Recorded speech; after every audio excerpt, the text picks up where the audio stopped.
j'ai appelé cette section «Faut-il être millionnaire pour avoir des enfants?» parce que je pense qu'on va probablement être assez positif dans la section en mode, hem, c'est génial d'avoir des enfants, enfin nous on trouve ça génial. Je me demande s'il y a une question de timing. Je me demande s'il y a un bon moment pour avoir des enfants et le moment, c'est à partir du moment où tu as posé les bases de ton business, tu as assez d'argent et tout, le truc commence à être là. Et idéalement, voilà, aux alentours de la trentaine. Je pense qu'il y a il y a des gens qui ont aussi des enfants trop tard, en fait, et qui sont en mode: «Ah, je vais attendre et tout», et qui sont là à 40 ans et tu dis: «Mec, tu aurais pu profiter de tes enfants, 10 ans de plus, quoi». Hem, voilà, et je pense que ça aurait pas facilement pu être moi, tu vois? Moi, je peux facilement être la personne qui se dit: «J'aurai toujours le temps, je le ferai plus tard».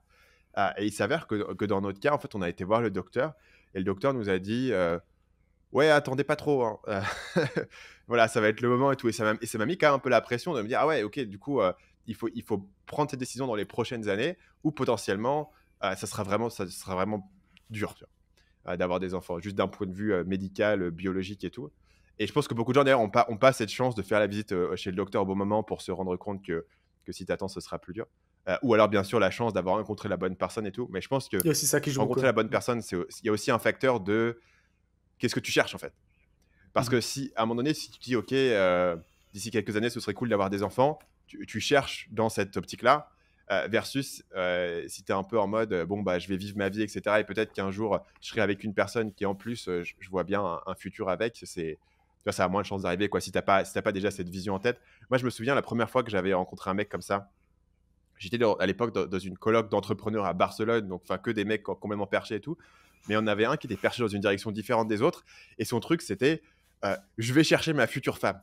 Et c'est la première fois dans ma vie que je voyais une personne dont l'objectif annoncé, Consciemment. c'était de trouver une personne avec qui se marier, en fait. Et à l'époque, je trouvais ça vraiment étrange, tu vois, mais en même temps, ça me faisait beaucoup réfléchir. Parce que oui, enfin, tu vois, si tu voulais construire ça, c'est un peu comme si tu voulais monter un business. Mmh mh. Tu dirais: «OK, je cherche à monter un business, je cherche à lever de l'argent et cetera». Tu vois? Tu as une intention pour le faire. Tu te dis pas: «Ça va arriver par hasard, ce truc énorme, ce changement de vie énorme et tout», et lui, il était en mode: «OK, j'ai envie de me poser et tout». Il était pas vieux, hein, il devait avoir, 26 ans tops, tu vois? Maximum.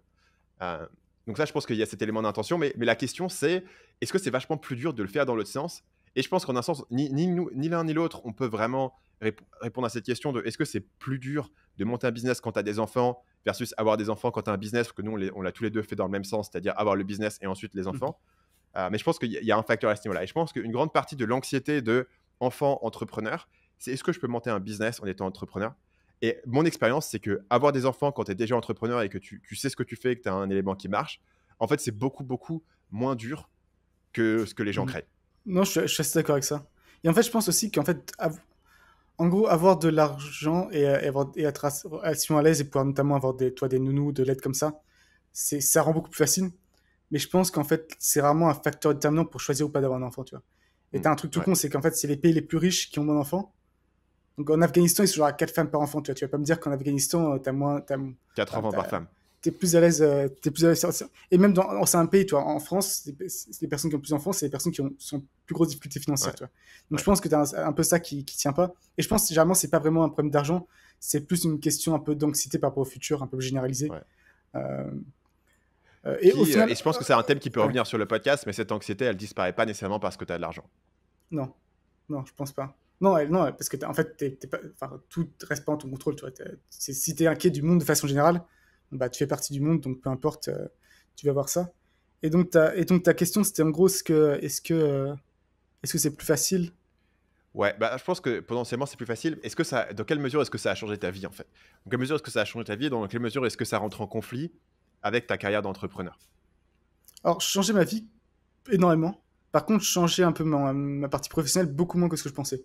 Honnêtement, je suis après la même chose que ce que je faisais avant. J'ai juste coupé certains trucs, tu vois. Je joue quasiment jamais aux jeux vidéo. Avant, j'y jouais. En fait, tu coupes ça et puis rapidement, ça te manque même plus, donc c'est plus trop un facteur. Donc, moi, il n'y a pas eu d'un changement professionnel. Euh, le gros truc que ça a changé pour moi, et je dirais qu'il y a un pendant positif et un pendant négatif, c'est que maintenant, même quand j'ai un gros problème business, tu vois, il suffit que je me dise, les enfants vont bien, ou même d'imaginer, toi, un peu négativement, Mmh.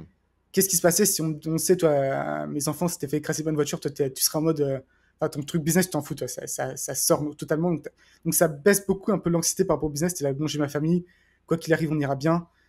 Toi, ça te suffit un peu. Toi, t'es un peu en autosuffisance de ce point de vue-là. Par contre, forcément, ça te rajoute aussi cette anxiété de tu as tout prix qu'il arrive à tes enfants, que tu as du coup aussi à gérer par rapport au fait de pas non plus trop les surprotéger.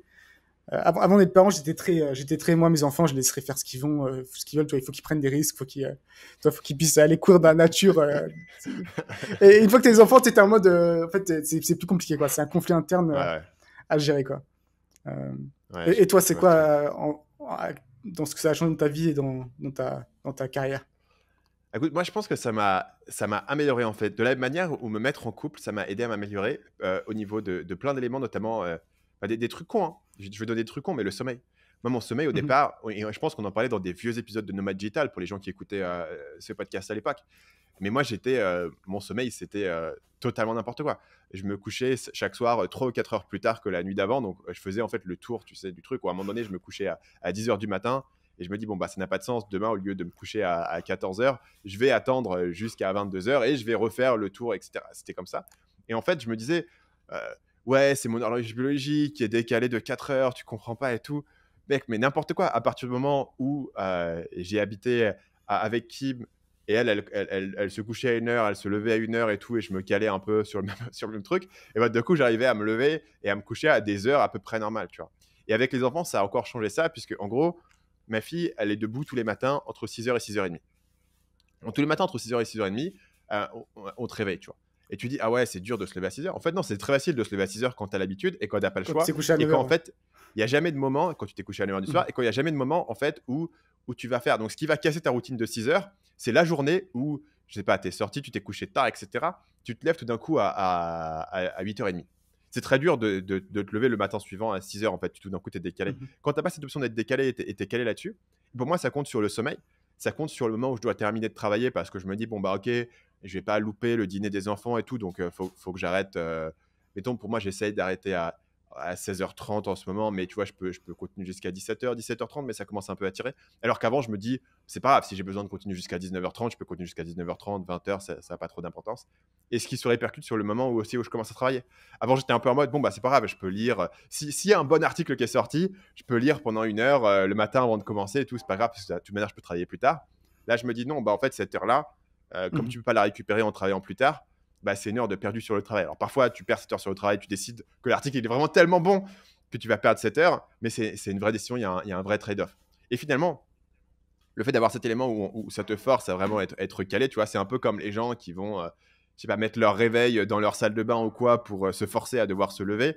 Là, ça, c'est un élément qui te force encore plus à te caler, finalement, qui Mais au, améliore au moins, tu as clairement un ta coup vie. de dopamine positif, quoi. En fait, que justement, quand tu les vois Ouais, le matin, ils sont contents de te voir, tu vois, enfin, la plupart du ouais. temps. Et du coup, c'est un petit coup de dopamine aussi Et puis tu comparé vois, à c'est si juste. censé. Tu regardes Andrew Huberman. Le matin, il te dit, ok, quand tu te lèves, va prendre le soleil et tout, au lieu de scroller sur ton téléphone comme un dégénéré. Et bah devine quoi, t'as un bébé de 15 mois. Quand il se réveille, qu'est-ce qu'il a envie de faire? Il a envie que tu le mettes sur sa poussette et que tu l'emmènes, ou alors que tu lui mettes ses petites chaussures et qu'il aille courir dans le jardin Ça, tous les matins, moi, je pendant 20 récupère mon minutes. fils et hop, sur les Ouais. épaules, on fait une Ouais. petite marche. Ouais. Et naturellement, l'enfant, il a écouté Andrew Huberman et il a tous les bons Il conseils, sait tu vois. sait Se ce qui est coucher à bon. la bonne heure, se lever à la même heure, aller prendre le soleil directement. C'est incroyable. Donc, il y a cet Ice tout élément-là. ça, ouais. Ouais, Ice Bath, bah, je l'ai dans la liste du coup. Il n'a pas le choix. Euh, donc je vais sauter sur cet élément, mais un autre des éléments, moi, je pense, qui me manquait avant dans ma vie, c'était trop facile de te laisser obnubiler par le travail. Et c'était le truc le plus important pour toi, etc. Et Mhm. avec les enfants, ça te force à te diversifier parce que tu as l'impression que si tu es juste dans ton travail, bah, les enfants, ils peuvent pas connecter avec toi à ce niveau-là. Tu vois. Autant tu peux avoir des amis avec qui tu parles de travail, tu peux pas parler de travail avec ta fille de 3 ans, ça marche pas. Et donc, du coup, ça te force à être dans le moment présent et à sortir, à faire des trucs avec eux, tu vois. Et tous les trucs que tu vas faire, ça les améliore. Par exemple, en ce moment, je fais des ice baths, donc j'ai acheté un espèce Tu l'as de fait du petite coup? Ok. baignoire. Ouais, je le fais en ce moment. Et j'ai acheté une baignoire à 10 euros sur Lazada et j'achète des sacs de glace chez 7-Eleven. Donc, mon réfrigérateur est plein de 15 kilos de glaçons que je mets ensuite dans le bain, tu vois. Et après, je fais mon petit bain glacé, tout comme un bon petit padawan de Huberman et de Wim Hof. Mais le truc, tu vois, tu fais ça un peu tout seul, bon, bah, c'est un peu triste. Hein. C'est assez bien. Tu le Tu fais te avec dis, ta je suis un fille? warrior, mais c'est un peu triste. Et du coup, elle, ça l'a fait trop kiffer. Pour elle, c'est le meilleur concept au monde. Incroyable. Donc, elle m'aide à importer tous les sacs de glace, à les ouvrir, à les verser dans le bain et tout. Après, je le fais. Et pendant que je le fais, elle me regarde, elle me jette de l'eau glacée sur la tête et tout. Et à la fin, elle rentre dedans, tu vois. Et à la fin, elle rentrait et elle a tenu 15 secondes. Elle était trop contente. Et en fait, son enthousiasme par rapport à la routine m'a fait kiffer 10 fois plus un truc que Mhm. j'allais faire de toute manière. Et le fait qu'elle soit là et qu'elle participe et qu'elle m'aide et tout, en plus, elle m'aide vraiment, tu vois. Elle apporte les sacs de glace et tout, que comme il y en a 15, il faut que je fasse plusieurs allers-retours, elle m'aide. Et ça améliore vraiment ça. Et plein d'éléments, tu vois, genre aller marcher autour de ton quartier, tu vois. Bon, je le ferai le matin pour prendre du soleil, mais je serai en train de ruminer sur le sens de la vie et tout un tas de trucs. Mais avec ton fils, c'est genre, ah ouais, tiens, c'est cool, on a trouvé un bouchon de bouteille par terre que quelqu'un a jeté, trop cool, tu vois, on a trouvé un trésor de malade. Et, euh, et du coup, ça te. Bah, juste, tu apprécies plus ce que tu allais faire de toute manière. Et je pense que les gens ont cette impression que, ok, tu as des enfants, il faut complètement que tu changes ta vie pour faire que des trucs d'enfants. Mais en fait, Non, souvent, tu les les enfants, ils inclus. peuvent faire les trucs que toi, tu fais, tu les inclus, De et fou. ils sont trop Tu les contents inclus. et ça les fait kiffer. Tant que tu as un peu de patience, il y a plein de choses que tu peux les inclure et en fait, les enfants veulent participer, en fait, veulent être utiles, veulent être. Tu Ouais, leur donnes une mission, ils sont très contents, quoi. ouais, Non, je suis totalement carrément. d'accord. Et je pense que c'est un peu ça, en fait. Ah, C'est au final, je pense les coûts d'avoir des enfants sont assez concrets et visibles. Et je dirais que les bénéfices sont un peu moins tangibles, toi. C'est dur d'expliquer ouais, exactement le niveau de satisfaction, le niveau ouais, de c'est vrai. bonheur que ça t'apporte qui est un peu différent. Et donc, tu as toujours un peu les. Ouais, c'est compliqué à.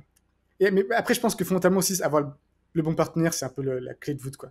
Parce que forcément, si Ouais, t'as le mauvais partenaire, après, bon, l'expérience est pas forcément la bonne. Mais si, en gros, moi, je pense, ouais, si t'es avec une personne avec qui tu penses que cette personne fera un bon parent, réfléchis sérieusement, est-ce que ça vaut pas le coup d'y aller maintenant, quoi. carrément. Ouais, il y a vraiment des gens en fait qui se disent, ah, j'aurais dû. En fait, j'ai trop hésité, j'ai trop été anxieux de changer ma vie et j'aurais dû y aller 5 ans plus tôt, quoi. Ah, et ça, c'est un truc que j'ai l'impression dont on parle pas Moi, beaucoup. je l'ai à 27 ans, mon fils, donc c'est maintenant, moderne, de façon moderne, c'est considéré comme plutôt jeune. Mais honnêtement, je me dis, ouais, j'aurais pu l'avoir 3 4 ans plus tôt, ça aurait été très bien aussi, Hmm. quoi. Au final, Ouais, bon, encore 27 ans, tu vois, je suis content avec ça, mais, euh, mais pour moi, ça a été, ouais, c'était une énorme, enfin, ça a été, après, tout le monde va dire ça, forcément, c'était la meilleure décision de ma vie de très très loin. Donc, ouais, je pense que, et comme tu dis, je pense qu'il faut être, et je pense que les femmes le sont peut-être plus que les hommes d'ailleurs, je pense qu'il faut être assez intentionnel à ce sujet-là. Trouver la bonne personne, se mettre dans les bonnes conditions, et ensuite y aller, quoi. ouais. Et que, en fait, si tu veux avoir un enfant autour, on va dire, de 28 30 ans et tout, ça veut dire que c'est un truc dont tu commences à penser 5 ans plus tôt. Parce que le temps de trouver la C'est ça. personne, de passer assez de temps avec pour être Faut être en prêt, couple trois etc. quatre ans, je pense. Ouais. Ouais. Ouais. Finalement, si tu commences à y penser, tu vois, si tu fais, bon, bah écoute, j'ai la vingtaine, je vais pas penser aux enfants et tout, et tu commences à y penser à 31 ans, bah potentiellement, ça peut être difficile de trouver la bonne personne en 2 ans. Et donc, du coup, ça retarde un peu ta timeline.